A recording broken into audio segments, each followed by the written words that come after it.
Hello, welcome back to our channel. In today's video, I'm going to show you how to create and send invoices in QuickBooks Online. If you want to manage your billing digitally and make your business look professional, this guide is perfect for you. First, open QuickBooks Online and click the Sign In button. Select QuickBooks Online from the options, then enter your email and password. Complete any two-step verification if needed, and you'll be inside your dashboard.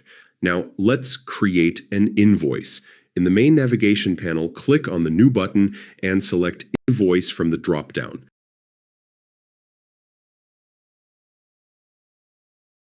This will open the invoice creation screen. Start by adding a customer, click the customer field, and select the right client from your list. If it's a new customer, you can add them directly here.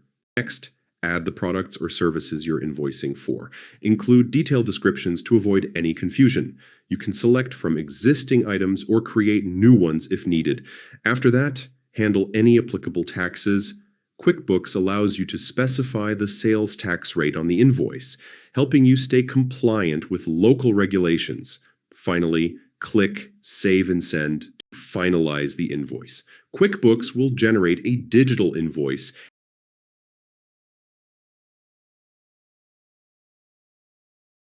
and email it to your client automatically. Double-check the details before sending to ensure everything is correct. And that's it. You've successfully created and sent an invoice using QuickBooks Online. This simple process streamlines your billing and keeps your business looking professional. Thanks for watching, and do not forget to like, share, and subscribe for more helpful QuickBooks tutorials.